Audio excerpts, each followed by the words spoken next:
ఓం నమ శివాయ. అందరికీ నమస్కారం అండి. నవంబర్ 3వ తేదీన రెండవ కార్తీక సోమవారం వచ్చింది. కార్తీక మాసంలో వచ్చే కార్తీక సోమవారాలకు చాలా విశిష్టత ఉంటుంది. అది ప్రతి ఒక్కరికి తెలిసిందే. ఈ కార్తీక మాసంలో నెల రోజులు దీపారాధన చేయలేని వారు కార్తీక సోమవారం శివుని పూజిస్తే రెట్టింపు పుణ్య ఫలితం లభిస్తుంది. శివానుగ్రహం సులభంగా లభించాలంటే ఈ కార్తీక సోమవారం ప్రతి ఒక్కరూ కూడా తప్పనిసరిగా 365 ఒత్తులతో దీపం వెలిగించాలి. అలాగే ప్రతి ఒక్కరూ ఉపవాసం ఉండాలి. కోటి పూజల పుణ్య ఫలితాన్ని లభించే రెండవ కార్తీక సోమవారం పూజా విధానం, అలాగే పాటించవలసిన నియమాల గురించి ఈ వీడియోలో మనం తెలుసుకుందాం. కాబట్టి వీడియోని ఎక్కడా స్కిప్ చేయకుండా చివరి వరకు చూడండి. అప్పుడే మీకు పూర్తిగా అర్థమవుతుంది. అలాగే కామెంట్ బాక్స్లో ఓం నమ శివాని కామెంట్ చేయండి. ఇక నవంబర్ 3వ తేదీ రెండవ కార్తీక సోమవారం వచ్చింది. ఈ రోజున ఒక చిన్న దీపం వెలిగించిన, శివుణ్ణి స్మరించుకున్న విశేషమైన పుణ్య ఫలితాన్ని కలుగుతారు.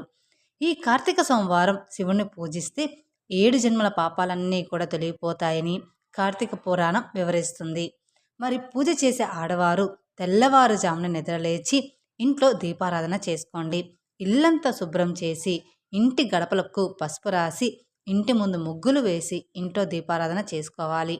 అయితే విశేషంగా ఈ కార్తీక సోమవారం నాడు నది స్నానం చేస్తే ఎంతో పుణ్యం లభిస్తుంది.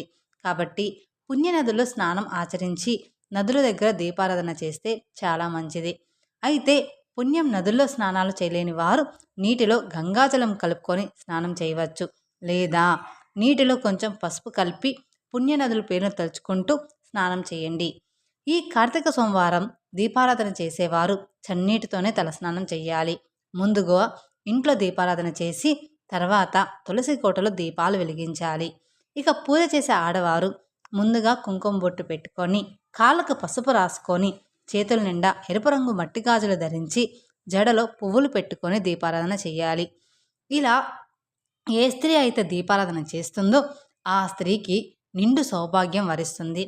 ముందుగా మీ పూజ గదిలో ఒక చిన్న ముగ్గు వేసి పూజను ప్రారంభించండి. కొన్ని అక్షంతలు సిద్ధం చేసుకొని పూజ గదిలో పెట్టుకోండి. మీ పూజ గదిలో ఉన్న శివపార్వతుల చిత్రపటానికి గంధం రాసి కుంకుమ బొట్టు పెట్టుకోండి. చందనం అంటే శివునికి చాలా ప్రీతికరమైనది. కాబట్టి శివుని చిత్రపటానికి గంధం బొట్టు పెడితే ఆ శివయ్య ఎంతో సంతోషిస్తాడు. మీ పూజ గదిలో ఉన్న శివపార్వతుల చిత్రపటాన్ని పూలతో అందంగా అలంకరించుకోండి. జాజి పువ్వులు, మల్లె పువ్వులు, సింగు పువ్వులు, చామంతి పువ్వులు, జిల్లేడు పువ్వులు, ఎరుపు రంగు గన్నేరు పువ్వులు ఇలాంటి పూలతో శివుణ్ణి పూజిస్తే మీ పూజకు రెట్టింపు పుణ్య ఫలితం లభిస్తుంది. ఇక కార్తీక సోమవారం దీపారాధన చేసేవారు ఆవు నెయ్యితోనే దీపాలు వెలిగించాలి.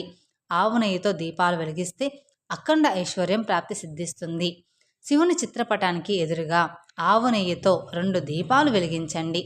ముందుగా దీపం ప్రమిదలకు కుంకుమ బొట్లు పెట్టి దీపం ప్రమిదలో ఆవు నెయ్యి పోసి ఒక దీపంలో 5 ఒత్తులు వేసి దీపారాధన చేయండి. కార్తీక సోమవారం చేసే దీపారాధనకు కొన్ని వేల రెట్టింపు పుణ్య ఫలితం లభిస్తుంది. కాబట్టి ఈ కార్తీక సోమవారం నాడు మట్టి దీపాలు కానీ పిండి దీపాలు కానీ వెలిగించండి. మరీ ముఖ్యంగా ఈ రెండవ కార్తీక సోమవారం నాడు నారికేల దీపం వెలిగిస్తే ఇంకా రెట్టింపు పుణ్య ఫలితం లభిస్తుంది. 3 కళ్ళున్న కొబ్బరి చిప్పలో ఆవు నెయ్యి పోసి దీపం వెలిగిస్తే దాన్నే నారికేల దీపం అని అంటారు. కార్తీక మాసంలో వచ్చే కార్తీక సోమవారం నాడు, అలాగే కార్తీక పౌర్ణమి నాడు నారికేల దీపం వెలిగిస్తే సమస్త పాపాలన్నీ తొలగిపోయి శివానుగ్రహం వెంటనే లభిస్తుంది. కాబట్టి ఎంతో శక్తివంతమైన ఈ కార్తీక సోమవారం నాడు పూజ చేసే ఆడవారు ముందుగా శివునికి నమస్కారం చేసుకొని ఒక కొబ్బరికాయని పగలగొట్టండి. 3 కళ్ళున్న కొబ్బరి చిప్పలో ఆవు నెయ్యి పోసి దీపం వెలిగించండి. రెండవ కొబ్బరి చిప్పలో పంచదార వేసి ఆ కొబ్బరి చిప్పను శివునికి నైవేద్యంగా సమర్పించాలి. ఈ నారికేల దీపాన్ని నేలపైన పెట్టకూడదు. ఒక విస్తరాకులో బియ్యం పోసి ఆ బియ్యం పైన కొబ్బరి దీపాన్ని వెలిగించాలి. ఈ నారికేల దీపానికి చాలా శక్తి ఉంటుంది. ఈ దీపానికి కుంకుమ బొట్లు పెట్టి పూలతో అలంకరించి హారతి సమర్పించి నమస్కారం చేసుకోండి. ఈ రెండవ కార్తీక సోమవారం నాడు నారికేల దీపం వెలిగించలేని వారు మట్టి దీపాలు కానీ పిండి దీపాలు కానీ వెలిగించండి. ఈ విధంగా శివుణ్ణి పూజిస్తూ ఓం నమ శివాయ అనే మంత్రాన్ని 108 సార్లు చదవండి. ఈ మంత్రానికి ఎంతో దైవశక్తి ఉంటుంది. మీ పూజ గది ముందు కూర్చొని ఈ మంత్రాన్ని 108 సార్లు చదివితే శివుని ఆశీర్వాదం తక్షణమే లభిస్తుంది. ఈ విధంగా ఇంట్లో దీపారాధన చేసి తులసి కోటలో దీపాలు వెలిగించండి. తులసి కోటను అందంగా అలంకరించి తులసి ముందు బియ్యపిండితో ముగ్గు వేసి ఆ ముగ్గు పైన నెయ్యి దీపం వెలిగించండి.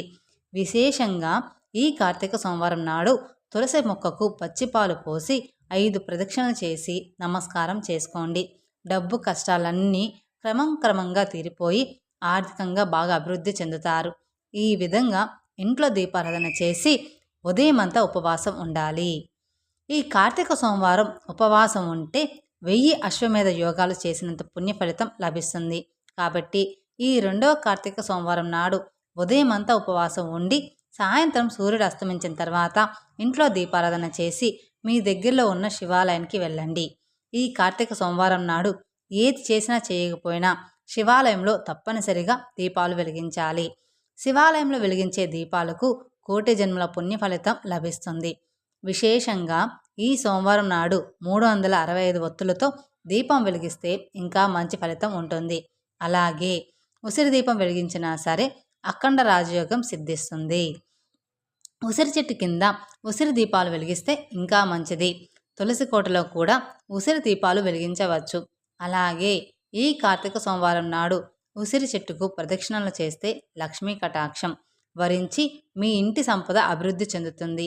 అదేవిధంగా రావి చెట్టుకు ప్రదక్షిణలు చేసి రావి చెట్టుకు నీళ్లు పోస్తే జాతకంలో ఉన్న శని దోషాలన్నీ కూడా తొలగిపోతాయి.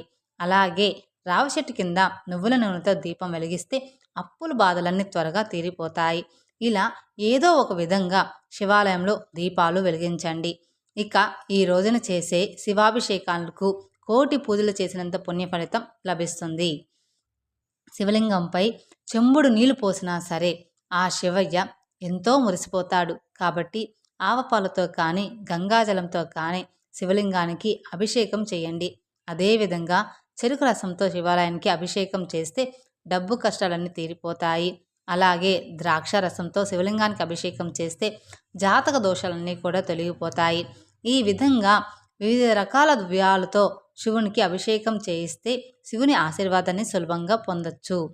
ఇక శివాలయంలో శివుని దర్శించుకున్న తర్వాత ఆలయ ప్రాంగణంలో ప్రశాంతంగా కూర్చుకొని ఓం నమః శివాయ అనే పంచాక్షరి మంత్రాన్ని జపించండి.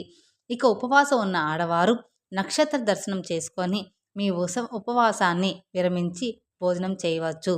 ఇక ఈ కార్తీక సోమవారం ఆకాశ దీపాన్ని దర్శించిన దీపదానం చేసిన కోటి జన్మల పుణ్య ఫలితం లభిస్తుంది. ఈ కార్తీక మాసం నెల రోజులు శివాలయంలో ఉన్న ధ్వజస్తంభం దగ్గర ఆకాశ దీపాన్ని వెలిగిస్తారు. ఈ దీపాన్ని దర్శించి నమస్కారం చేసుకుంటే చాలా మంచి జరుగుతుంది. అలాగే బ్రాహ్మణులకు దీపదానం చేస్తే చాలా మంచిది. దీపదానం ఎలా చేయాలంటే ముందుగా బియ్యపు పిండితో ఒక దీపాన్ని తయారు చేసుకోండి. శివాలయంలో ఉన్న బ్రాహ్మణులకు దక్షిణ తాంబూలంలో ఈ పిండి దీపాన్ని తమలపాకు పైన పెట్టి దానంగా ఇవ్వండి. దీన్ని దీపదానం అని అంటారు. బిల్వదానం అంటే శివునికి చాలా ప్రీతికరమైనది. ఒక్క బిల్వదళాన్ని శివునికి సమర్పించిన కోటి జన్మల పాపాలన్నీ నశించిపోతాయట. అలాగే ఈ కార్తీక సోమవారం నాడు రుద్రాక్ష మాలతో ఓం నమః శివాయ అనే మంత్రాన్ని చదివితే అఖండ పుణ్యప్రాప్తి కలుగుతుంది.